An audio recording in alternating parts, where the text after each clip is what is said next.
All right, settle in for this one. We're about to dive into a story that really starts in the shadows, but you'll see, it ends with a bit of understanding. It's a tale all about what might be lurking in the dark and what happens when someone finally gets brave enough to, well, to flip on the light. So the scene is, a classic. It's the kind of place that just whispers of old, forgotten things. I want you to picture a forest, so thick, so ancient, that the sunlight can barely even fight its way through the leaves. It's totally isolated, a place where it feels like every single sound is just holding its breath. And smack dab in the middle of this forest, there's a cottage. And it's not just old, it feels like a secret. Over time, local legends, plus a whole lot of fear, have basically turned this place into a landmark of the unknown. It's that spot everybody talks about, but absolutely no one ever visits. And listen, this wasn't just some friendly suggestion. It was a serious, unspoken rule in the village nearby. That cottage was a total forbidden zone. Curiosity, yeah, that was not encouraged when it came to this place.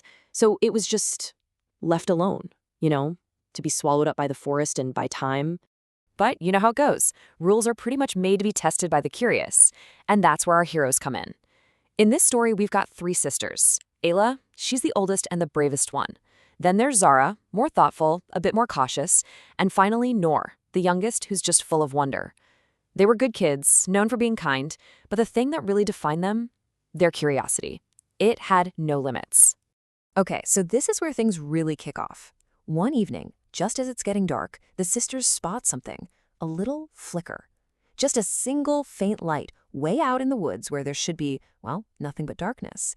It was like this tiny pinprick of mystery in this huge black canvas, and there was just no way they could ignore it. And that was it. Ayla says, "Let's go and check it out." And with just those few words, the decision was made. You gotta believe they were scared. Of course they were. You could feel it. But that curiosity they all shared, it was just stronger. It was like a magnet, pulling them off the safe path and deep into the woods. So as they start walking deeper and deeper into the trees, the whole world just changes. The normal sounds of their village, they fade away. And what's left is the wind howling through the branches. And that constant creepy rustle of things you can't see moving around in the dark. Every shadow looked like it was alive. And then, there it was, the cottage from all the stories. Honestly, it was smaller and way more beat up than they pictured. But the really chilling part? The door. It was hanging just a little bit open. It was like it was saying, stay away and come on in at the exact same time. So Ayla, being the brave one, gives the door a little push, and the sound it makes, oh man, it's this long, agonizing creak, the sound of wood that hasn't moved in forever. Inside, the air was just thick with dust and just total silence. You could tell this place was abandoned, completely frozen in time. But wait a second. Something was really, really wrong here. Right in the middle of this dusty old table, there's a single candle, and its flame is just dancing away, calm as can be, like someone just lit it. The question was just hanging there in the air, in a place that's so obviously been empty for years. Who lit the candle?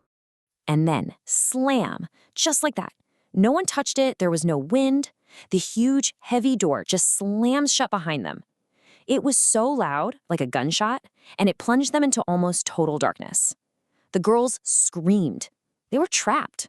As their eyes are frantically trying to adjust to just that one little candle flame, a voice fills the room. And it wasn't loud, no. It was this soft, kind of dry whisper. And it felt like it was coming from the shadows themselves. The question just sort of hung there, filled with this ancient, tired feeling. I mean, you can imagine their hearts are just hammering in their chests. But Ayla, she manages to find her voice. She speaks up really clearly, and her words just cut right through the fear. It was a simple, honest answer, right? They weren't trying to break in. They were just kids following a mysterious light. After she says that, there's this long, long silence. And then, a shadow near the fireplace seems to peel itself away from the darker shadows. It moves so slowly into the little circle of candlelight. And the sisters see. It's not a monster. It's not a ghost. It's an old woman. Her face looked like a map of loneliness and time.